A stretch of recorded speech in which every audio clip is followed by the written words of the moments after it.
ಶೀಘ್ರದಲ್ಲೇ ಹೆಸರು ಖರೀದಿ ಕೇಂದ್ರ ತೆರೆಯಲಾಗುವುದು. ಶಾಸಕ ಎನ್ಎಚ್ ಕೋನರೆಡ್ಡಿ.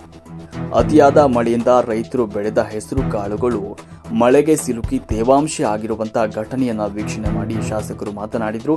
ರೈತರು ಮುಂಗಾರು ಮಳೆ ಸರಿಯಾಗಿ ಆಗದೇ ಇದ್ದಿದ್ದರಿಂದ ರೈತರು ಸಾಲ ಸೂಲ ಮಾಡಿ ಹೆಚ್ಚಿನ ಪ್ರಮಾಣದಲ್ಲಿ ಹೆಸರು ಬೆಳೆಯನ್ನು ಬೆಳೆದು ಕಟಾವು ಮಾಡಿ ಹೆಸರು ಮಾರಾಟ ಮಾಡಲು ಹೋಗಬೇಕಾಗಿದ್ದು, ಮಾರುಕಟ್ಟೆಯಲ್ಲಿ ಹೆಸರಿಗೆ ಸೂಕ್ತ ಬೆಲೆ ಸಿಗದೇ ಇರುವುದರಿಂದ ರೈತರು ಸಂಕಷ್ಟಕ್ಕೆ ಸಿಲುಕಿದ್ದಾರೆ.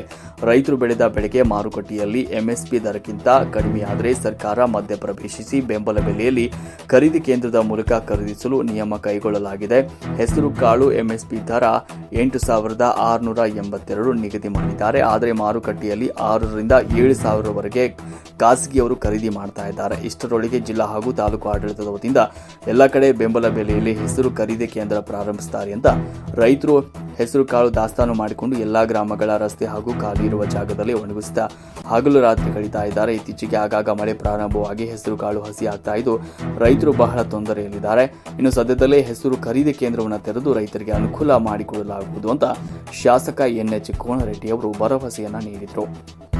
ವರದಿ ಕಿರಣ್ ಕುಮಾರ್ ಪೂಜಾರ್, ರಾಷ್ಟ್ರಕ್ರಾಂತಿ ನ್ಯೂಸ್, ಅಣ್ಣಿಗೇರಿ.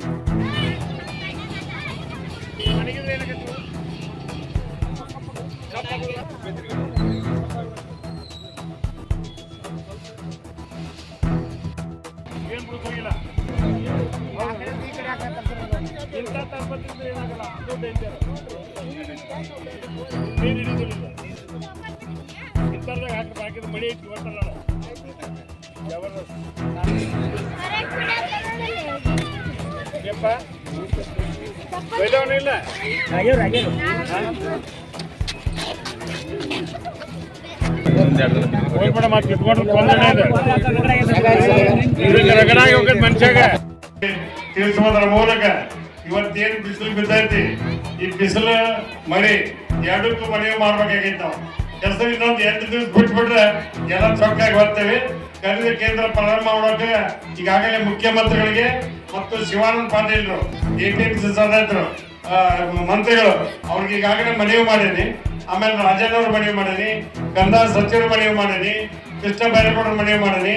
ಅದಕ್ಕೆ ಇಮಿಡಿಯೇಟ್ ಆಗಿ ಪ್ರಾರಂಭ ಮಾಡಲಿಕ್ಕೆ ನಾನು ಸರ್ಕಾರಕ್ಕೆ ಒತ್ತಾಯವನ್ನು ಮಾಡ್ತೀನಿ ಅನ್ನುವಂಥ ಮಾತನ್ನು ಹೇಳಿ ಬಹಳ ಒಳ್ಳೆ ರೀತಿಯಿಂದ ಕಾರ್ಯಕ್ರಮವನ್ನು ಆಯೋಜನೆ ಮಾಡಿ